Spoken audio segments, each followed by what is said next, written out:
If the government can print money from paper, why are we poor? Why don't they make us rich overnight? What if I told you the fastest way to destroy a country is to print money? Sounds crazy, right? But it has happened, over and over again. In Zimbabwe, a loaf of bread once cost $300 billion. In Venezuela, cash lost value so fast people stopped using it. And in Ethiopia, people still ask, why can't the government just print more birr and make everyone rich? It's a fair question. If printing money is so easy, why are we poor? Let's break this myth step by step. The idea is simple. Just print more money, give it to people, poverty solved, right? Wrong. Here's why. Money is not wealth. It's just a symbol, a tool to measure and trade value. Imagine this. Tomorrow, the government gives everyone in Ethiopia 1 million birr. Sounds amazing.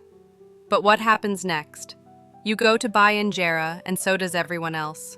Shops realize demand is high, and guess what? They raise the prices. Soon, the price of everything, food, rent, fuel, starts to skyrocket. That's called inflation.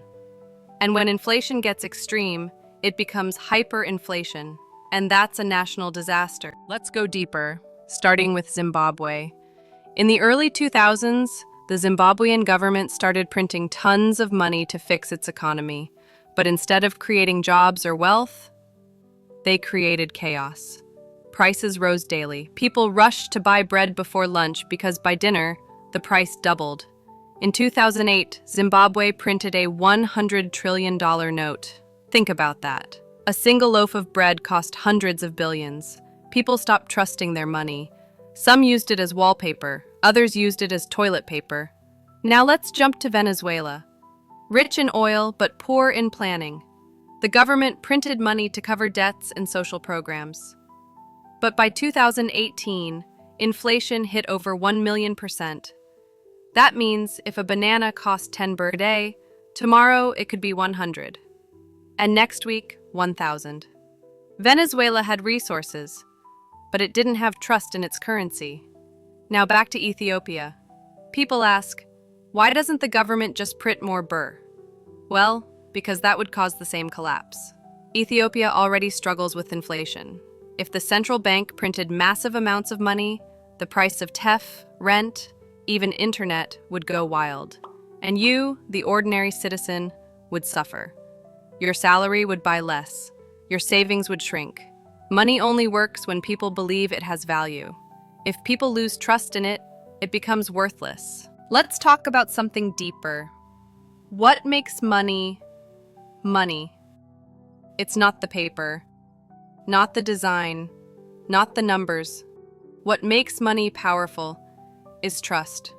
If people trust that the 100 birr in your hand can buy food, clothes, or a bus ticket, then it has value. But once that trust disappears, money becomes nothing but ink and paper. That's what happened in Germany after World War I. The government printed money to pay war debts and help people. At first, things looked okay. Then prices started rising. Then wages couldn't keep up. Then people were carrying wheelbarrows full of money just to buy groceries. One man reportedly burned money to heat his home because firewood was more expensive, all because trust was broken. When people don't believe in money anymore, the entire system collapses.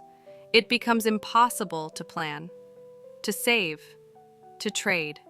Businesses stop selling, stores run out of stock. Everyone holds what they have, because tomorrow, the price might be double. This is why central banks, even in strong countries, are extremely careful. They use tools like interest rates, bond buying, and tight money policies to control inflation, instead of just printing more. Printing money is like drinking salt water. It feels like it helps, but it makes things worse. The more you drink, the thirstier and sicker you get. So if printing money is not the solution, what is? Countries grow rich, not by printing more paper, but by producing more value. Here's what real growth looks like. Factories that produce goods.